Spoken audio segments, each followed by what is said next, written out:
আমাদের এখানে অনেক ভাইয়েরা আছে যারা গাড়ির সাথে সম্পৃক্ত, অনেকে গাড়ির ড্রাইভার রয়েছে, অনেকে গাড়ির মালিক রয়েছে, অনেকে স্টাফ রয়েছেন। আপনারা জানেন গাড়ি চলতে গেলে টায়ার এবং টিউবের দরকার আছে না নাই?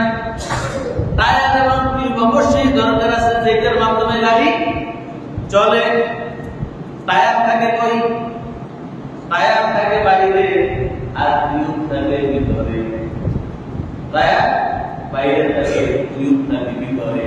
আচ্ছা, গাড়ি চালাতে তোমরা দরকার আছে না নাই?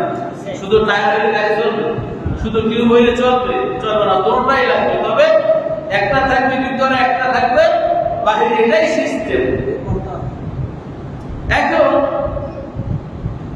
টিউব থাকে ভিতরে, টায়ার থাকে বাইরে।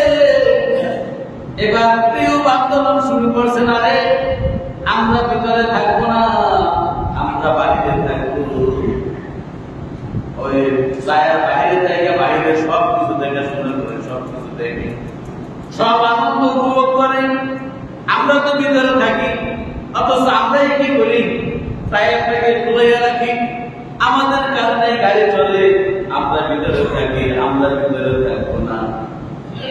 এখন টিউব যদি আন্দোলন করে, ভিতরে থাকবে সে বাইরে বের হয়ে যাবে।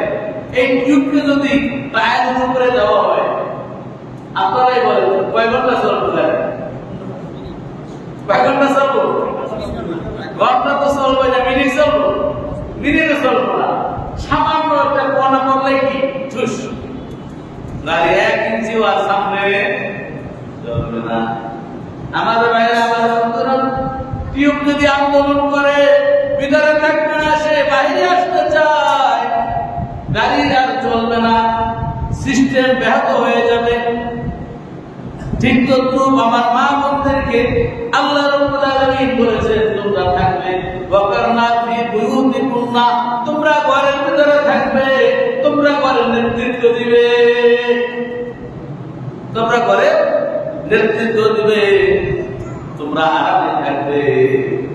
কিন্তু তারা আরামে থাকতে চায় না, তারা হতে উঠতে চায়, বৃষ্টিতে ভিজতে চায়। আমার ভাইরা, আমার বন্ধুরা, টিউব যেরকম ভিতরে থাকতে চায় না, বাইরে যাওয়ার কারণে মুহূর্তের ভিতরে সব খেলা শেষ হয়ে যায়। ঠিক তদ্রূপ মা বোনেরা যদি ঘরে না থেকে বাইরে বের হয়ে যায়, মুহূর্তের ভিতরে খেলা কি শেষ হয়ে যায়। আল্লাহর যে বিদ্যা নষ্ট হয়ে যায়। আজকে সারা পৃথিবীতে অশান্তি, ঘরে অশান্তি, বাইরে অশান্তি। এর কারণ কি? এর কারণ হচ্ছে আল্লাহর হুকুম না মানা, আল্লাহর বিধান না মানা। এটাই হচ্ছে এর কারণ। আল্লাহ সৃষ্টি করেছেন, কোনটা কিভাবে হলে ভালো হবে এটা আল্লাহই ভালো জানেন। এজন্য আল্লাহ নির্ধারণ করে দিয়েছেন ওয়াকারনা ফি বুয়ুতিকুন্না। আল্লাহ বলছেন, ও নারী জাতি, তোমরা ঘরে থাকো। ওয়ালা তাবাররাজনা তাবাররুজাল জাহিলিয়াতিল উলা। জাহিলি যুগে তেমনি ভাবে নারীরা নিজেদেরকে সেজে গুজে রাস্তায় প্রদর্শন করেছে, তোমরা সেভাবে নিজেদেরকে রাস্তায় নিজেদেরকে প্রদর্শন করিও না। জাহিলি যুগে নারীরা কি নিজেদেরকে সেজে গুজে রাস্তায় প্রদর্শন করেছে, যার কারণে আজকে আমরা শুধু তাই নয়, 1450 বছর আগের ঘটনা, আজকে পর্যন্ত সকল মানুষকে জাহিলি যুগে ঘৃণা করে না করে, কিয়ামত পর্যন্ত সবাই ঘৃণা করবে। কেননা তারা কি এই সিস্টেমটা ফলো করে নেয়। আল্লাহ বলেছেন নারী থাকবে ঘরে, পুরুষ থাকবে বাইরে। এই সিস্টেমটা ফলো না করার কারণে ওই সমাজটাকে আজ অবধি সবাই কি করে? ঘৃণা করে, কিয়ামত পর্যন্ত ঘৃণা করবে। কিন্তু আজকে আমার মা বোনেরা তাদের যে কি ইজ্জত ছিল দেখেন, সেই প্রাক আইয়ামে জাহিলি যুগে ওই সময় পুরুষ নারী সবাই কি বাইরে ছিল, সবাই কি বাইরে ছিল। কিন্তু সমাজটা ছিল সবচাইতে নোংরা সমাজ, সবচাইতে পঙ্কিল সমাজ। যে সমাজে নারীর কি ছিল না, অধিকার ছিল না। যে সমাজে নারীর কোনো অধিকার ছিল না, নারীর কোনো ইজ্জত ছিল না, নারীর কোনো সম্মান ছিল না। যে সময় মানুষ নারীর কোনো মর্যাদা দিত না। মানুষ এখন কিছু জাহেল মানুষ আছে, এরা বলে জুতা, নারীর হয়েছে স্যান্ডেলের মতো, যখন মনে চায় পায়ে দিব, যখন মনে চায় ছেলে ফেলবো। এরকম কিন্তু আমল আছে না? আছে। এইটা ওই আইয়ামে জাহিলিয়াতের দিনের সিস্টেমটা ছিল এরকমই। তারা নারীদেরকে ইচ্ছা করলে ব্যবহার করত, ইচ্ছা না করলে ছুঁড়ে ফেলে দিত। তাদের নারীদের কোনো ইজ্জত ছিল না, নারীদের কোনো সম্মান ছিল না, নারীদের সম্পদের কোনো অধিকার ছিল না। এই সম্মান, ইজ্জত, এই বরকত কে দিয়েছেন? ইসলাম দিয়েছেন, আপনার আমার নবী দিয়েছেন। নারীকে সম্মান দিয়েছেন, আল্লাহ রাব্বুল আলামিন প্রথমে কন্যা হিসেবে নারীর ইজ্জত দিয়েছেন, এরপরে নারীকে বোন হিসেবে ইজ্জত দিয়েছেন, নারীকে মা হিসেবে ইজ্জত দিয়েছেন, নারীকে স্ত্রী হিসেবে অধিকার দিয়েছেন। চারটি অধিকার দিয়েছেন কে? ইসলাম। ইসলাম এই চারটি অধিকার নারীদের অধিকারে ভূষিত করেছে।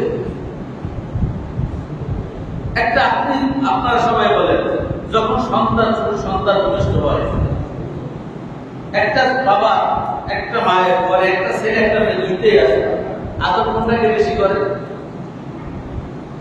সন্তান হিসেবে কি মেয়েটাকে বেশি আদর করে না? ভাই বোন, এক পরিবারে ভাই বোন, আপনার ঠিক আছে, ভাইটা যখন ইজ্জত করে বোনটাকে বেশি করে না, আরেক ভাই কি করে? বোনটাকে বেশি ইজ্জত করে। পিতার সন্তানের ভিতরে কন্যা সন্তানটাকে বেশি মূল্যায়ন করে। বিবাহ যখন হয়ে যায়, স্বামীর কাছে সবচাইতে আপনজন হয়ে যায় কে? স্ত্রী। এরপরে যখন সন্তান হয়, সন্তানের কাছে সবচাইতে আপন কে হয়? মা। তবে চারটা দিক দিয়ে আল্লাহ নীতি করেছেন, নারীদেরকে সম্মান দিয়েছেন, ইসলাম সম্মান দিয়েছেন, আল্লাহ রাসূল সম্মান দিয়েছেন। অথচ যে সময়টা এই সিস্টেম না করার কারণে নারীদের কোনো ইজ্জত ছিল না। এমনকি নারীদেরকে ব্যবহার করা হতো, কোনো মেহমান আসলে চা পান দিয়ে মেহমানদেরকে সম্মান দেওয়া হয় না, চা পান করানো হয় না, চা বিস্কুট দেওয়া হয় না। ঠিক তদ্রুপ ওই প্রায় আইএমএ চাইনি যুগে কোন বাসায় মেহমান আসলে নারী এবং মদ, এই দুইটা জিনিস দিয়ে তাদের কি করা হতো? মেহমানের সম্মান করা হতো। নারী এবং মদ দিয়ে কি করতো? মেহমানের সম্মান করত। তাহলে চিন্তা করে নারীর কোন মর্যাদা ছিল? মেহমান আসলে মেহমানকে খুশি করানোর জন্য, মনোরঞ্জন করার জন্য চাই মদ আর নারী দেওয়া হতো। কোনো ইজ্জত ছিল না। যেই সমাজে এরকম নারীর কোন সম্মান ছিল না, কোন ইজ্জত ছিল না, কেন? ইসলাম না